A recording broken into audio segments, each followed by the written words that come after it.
This is the Impressions Exchange Podcast. Where all topics impacting the graphic imaging and printing industry are addressed via in-depth news coverage, analysis, and timely interviews.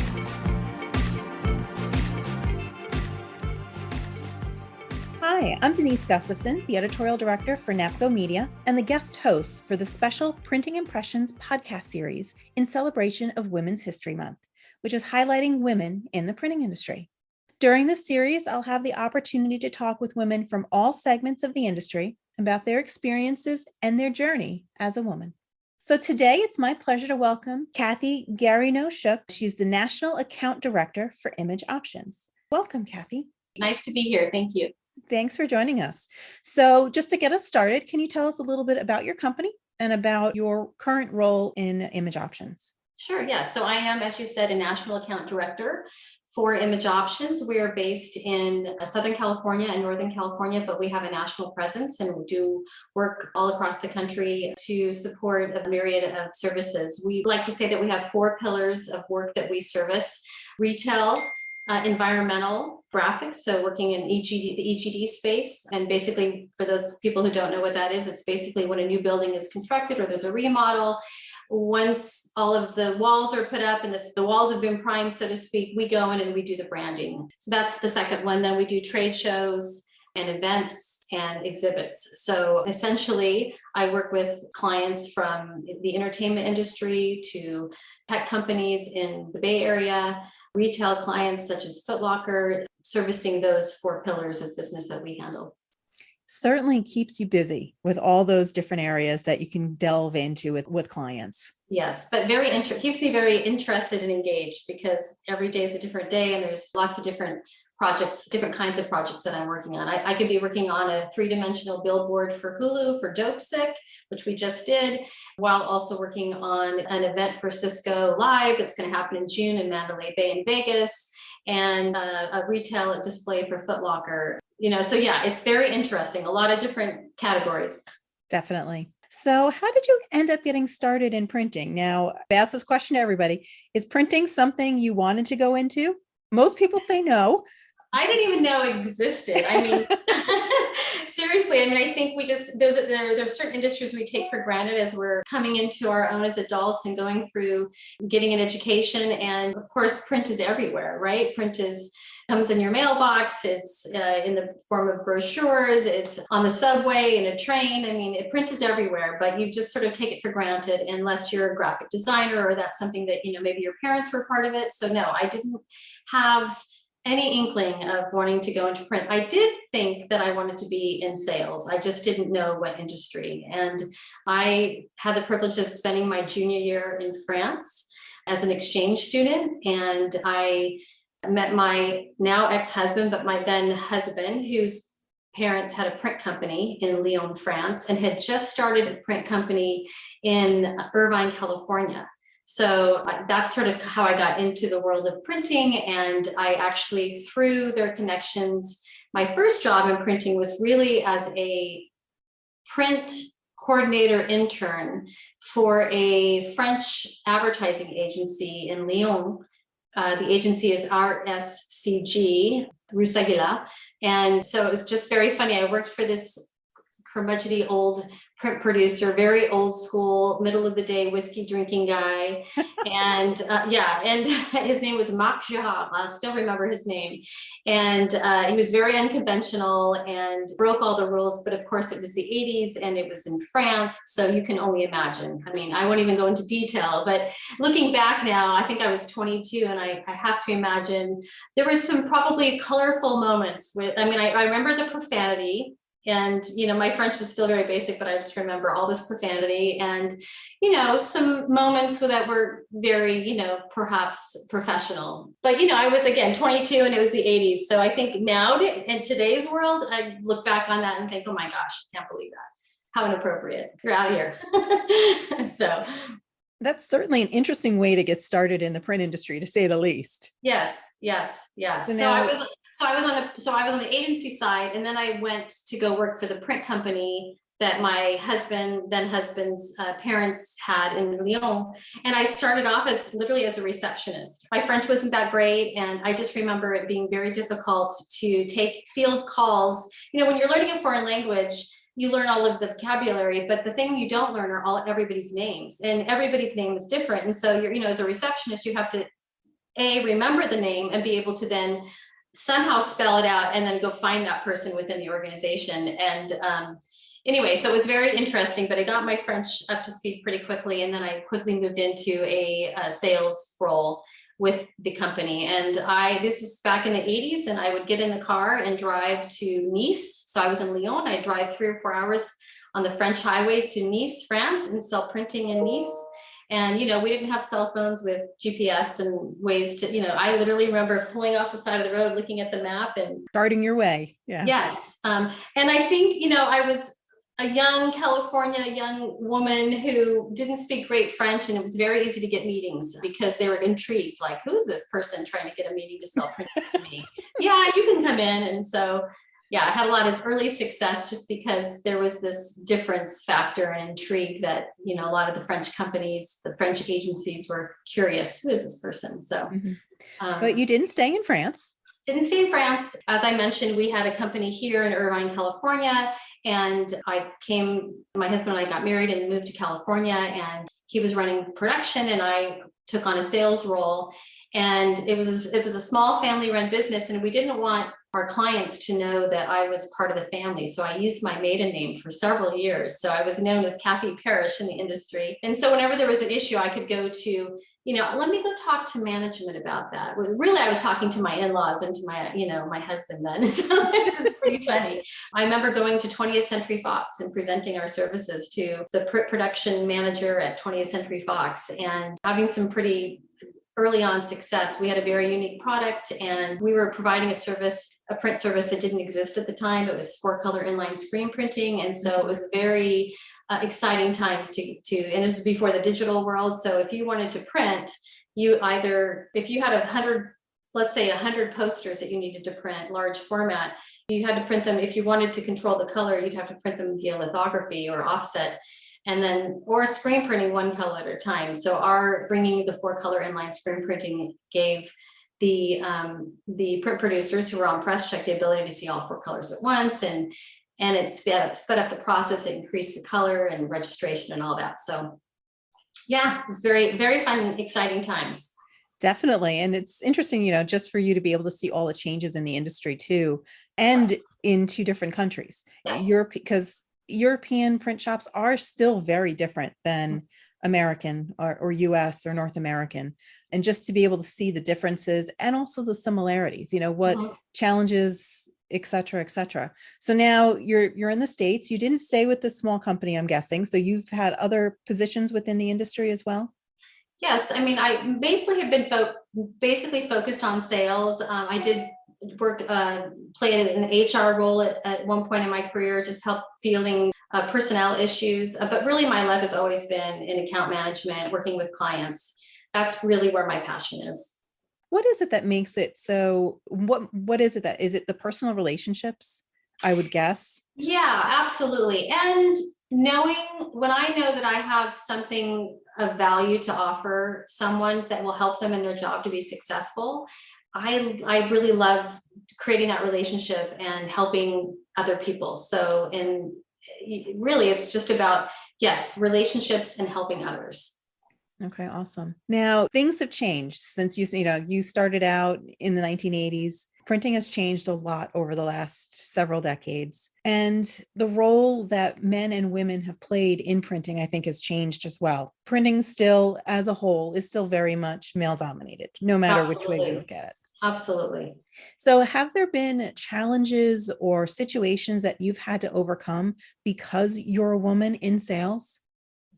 There have been advantages and challenges. Okay. I think to answer your question first about the challenges, I think they come more from an internal standpoint. I think when you're working in a print company that's often managed by men, they don't necessarily have the appreciation for what we can do as women and the successes we can bring. Not all men, of course, but the old school boy network, right? The old leadership, very much that sort of that thinking. And so, yeah, that's been challenging, absolutely. And the advantage, however, is that I think we bring a lot of empathy and personal relationship building that makes us stronger as sales reps. And I also find that a lot of my clients are women. They're very good at managing detail. So the majority of the people I work with are project managers or, production managers, or event coordinators, event managers, and it's all about details and being able to multitask and manage multiple things at one time. And women are great at that. So the advantage as a woman and as a national account director is that I can connect and engage with a lot of the clients who are also women. That's interesting because, yeah, so most print buyers, those clients, they're women that are making a lot of those decisions and making sure those projects go off without a hitch. Right. Right. And they're really good at what they do because they have a strong ability to manage multiple things at once. Very good at multitasking. And that's something that's across any industry, as a woman, to be able to do multiple things and to be able to get that detailed look at any kind of project or anything that they do, which is always great. Correct. Yep, that's right. Now, you've mentioned that you were married. So then the question is, have you felt that you needed to choose between having a career or having a family and, going down those Absolutely. paths? Yes. And I was privileged because I was working it was our own company and I was part owner of the company. And at one point, my title was CEO.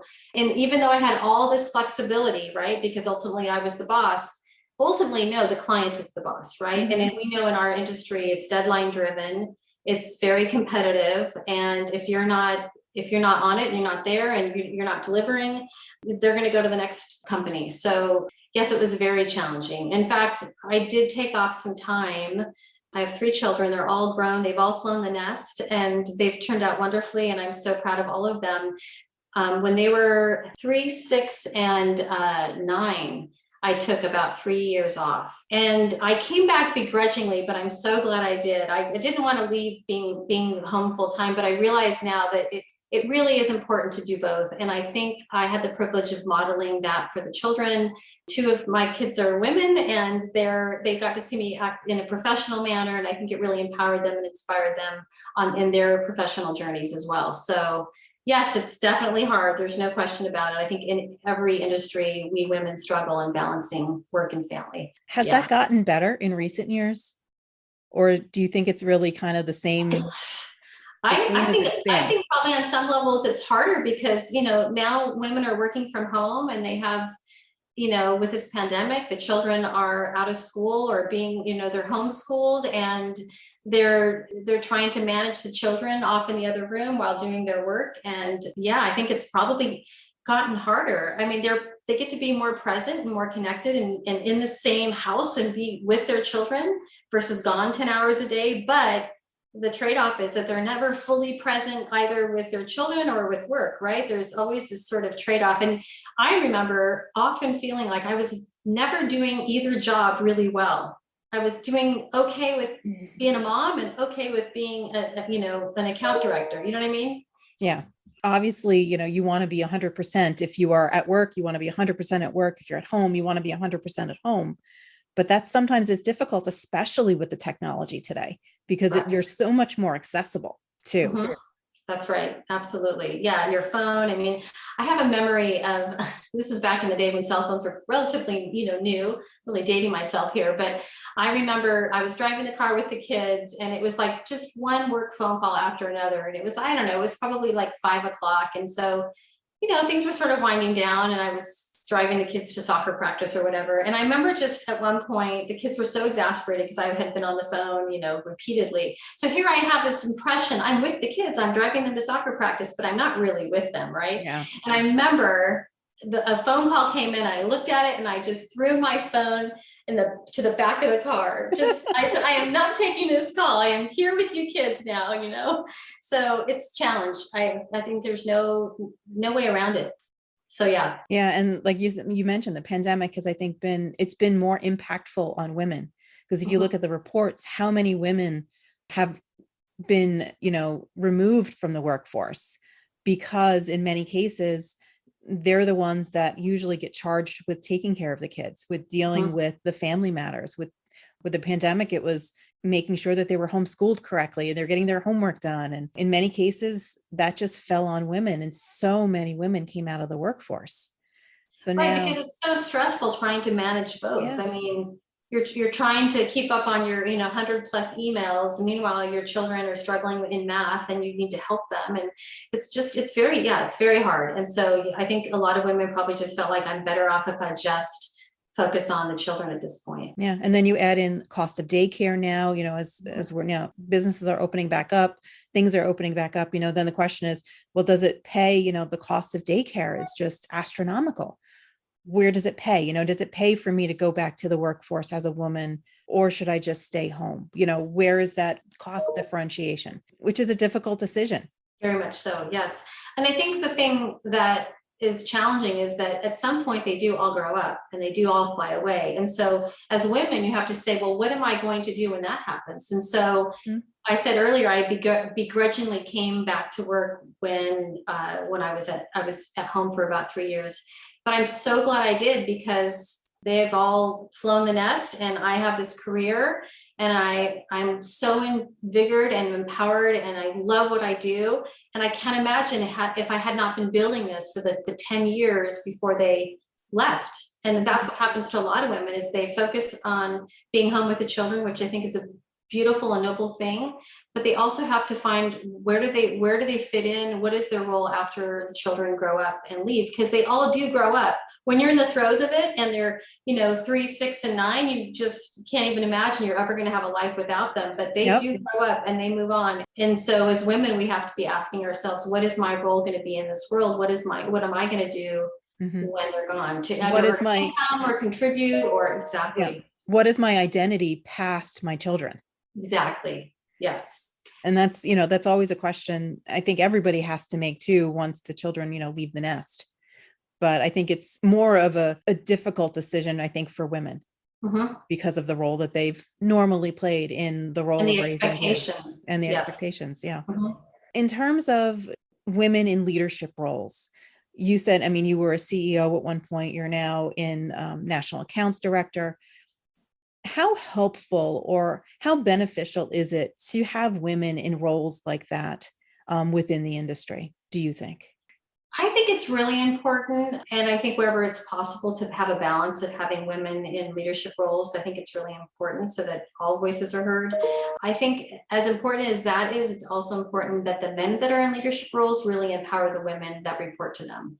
And I've been really fortunate. I have had recently and currently I have an amazing leader boss. His name is Barry Pullen, and he's our chief revenue officer. I know Barry. You know Barry, he's I do. awesome. He is it's such a delight working for him. I would have to say our company got acquired by Image Options in 2011. And I'm so grateful for that. And it's been an amazing journey with Image Options, and I couldn't imagine a better fit. And having Barry come into the picture and lead the sales team, he's really one of the first persons I believe that's really seen my gifts and talents and really empowered me and really has given me more and more responsibility. And during the pandemic, it was a really challenging time for our company, and we had to pivot quickly to figure out how to survive, as many companies did. We worked together to create PPE for the world, so to speak. We sold face shields. I don't know if you know that story, if you've heard that story. Yeah. So that was just an amazing time. And I really credit Barry with, having faith in his team and leading his team in thinking outside of the box and being creative. And it's been, so I think, yes, having women in leadership is important, and equally important, having the men that are in leadership to take off the gender bias glasses that they may have on and recognize that each person that they're leading has skills and talents and potential, and to empower those people. And that can come from women and from men as well. So who would you say helped you the most as you've made your way through your career? Has it been a mix of men and women that have kind of maybe mentored you or supported you throughout? I think it's really been the men who have, it just happens that I have reported to a lot of men and had men in leadership roles. And it's those men that were open and didn't have old school thinking, and recognize my talents and my contributions and my potential. That's hard sometimes to find, to It- have people that want yes, to have people, men, women that actually want to be advocates sometimes for yes, others. I absolutely, yeah, it's true. Very hard to find. I've been fortunate. Yes, very, very fortunate. Now, looking at the industry, we know that there's been an issue with finding and hiring people that, whatever gender, Mhm. male and female, it's been tough to hire across every industry. It's been tough, Sure. but I think the printing industry has been dealing with this for a little bit longer because, as we know, the industry is aging. So we have people aging out, and we don't have a lot of people coming in that are young. Right. How do you think, or what do you think the industry as a whole could be doing, or even individual print shops that could be doing to help bring more people, men and women, into the workforce? That's a great question. And you're right. The bench is not very deep. I remember having a client come to visit us a few years ago, and we're all midlife, right? There aren't a lot of fresh out of college people working, at Image Options. We've since changed that, and then we've really deepened our bench and brought in some younger people, and it's really exciting to see the culture change and to see those new people coming to the picture. But I think that, to answer your question, we really need to go to the universities, and we need to work with the internship programs and bring people that are coming out of college that maybe have a liberal arts degree that don't really know about printing like I did, and don't really know, maybe they have a marketing degree and they don't really have a track of what they want to do, and to give them an opportunity to learn about our industry and to offer internships. And so I really think that the solution is to start at the university level, interns, fresh college graduates, and not just schools of graphic arts and design, but liberal arts colleges where they've got a 4-year degree, but they're not really sure what they want to do. It's not a doctor, it's not a lawyer, it's not a teacher, right? So I think that's really where it's at, is starting there. Mm-hmm. I mean, another thing that I've been hearing too is, in talking with kids, even when they're in high school or junior high school, some people aren't made for college. Mhm. Some people, that's really not a path for them. Men or women, that's just not how They're wired. yeah, not how they're wired. Exactly. Mhm. To try to get those folks into some of maybe the vocational or apprenticeship programs as well. But I don't Absolutely. know if a lot of print shops are really offering that. I don't either, and I think they should. And I think that's a Mhm. great idea, starting at the high school level. Absolutely. We have a whole segment of our business which is installation. So when we have to install an event or the corporate graphics in a company for our EGD work that we do, that's very vocational. And I think, certainly an apprenticeship program with somebody who's a senior in high school, maybe during the summer, bringing them in and letting them be on job sites and watching, and because it's all manual, but it's incredibly technical, and it's beautiful work that our installers do. And I think there's a whole lot of pride and ownership. And I think it's absolutely a vocation that we could inspire, like you said, students or people that aren't necessarily college bound. It's rewarding to be able to see someone that's just starting out, to be able to walk into a mall or something and they said, well, I installed those graphics in that store. There's a certain pride that comes with that. Absolutely. And it's skilled. It's highly skilled. So Yeah. not just anybody can do it. So there's a certain training and learning that goes with it. And so when you get to that place where you get to walk by your work and say, I did that. Yeah, it's fulfilling. Yeah, And finding good installers is a challenge. It is very hard to find trained installers. So you're absolutely right. We have to start much earlier in bringing installers in, and not just men installers, women installers too, of course. Doesn't matter, as long as I can do Right. the job. Yes. Granted, you would not want to hire me if it came to installing, because I can't put wallpaper up to save my life. So Nor me, Denise. That makes both of us. We better not quit our day jobs then, right? no, exactly. As long as I don't have to put up wallpaper, I think I'd be good. I have installed vehicle graphics. That was actually a lot of fun to be able to do, and to really learn the process. Don't ask me to do it now, but it's something very, very, it was amazing just to be hands-on and to then see the project later. And there's a certain pride, which, everybody has when they complete one of those jobs. Absolutely. So now my final question would be, looking at young women that are looking to enter or considering careers that are in printing, what advice would you give them? Or what advice would you give yourself if you were just starting out in printing? I would say be open and curious. There's so much out there. There's so many different roles within a print organization. And so if you find yourself in a sales role and that just isn't a good fit, but you like the industry, be open and curious, talk to leadership, find other opportunities, perhaps in project management or maybe in the accounting side or the purchasing side of things. There's so many ways to find a career in this print industry, so many different roles we can play, and to be curious and open to what those roles are. And if something isn't working for you, don't necessarily think it's the industry itself, but maybe consider a role within the organization, but a different kind of role, a different department. So be open to different opportunities. Also, what I'm hearing is don't let yourself be pigeonholed into something necessarily either.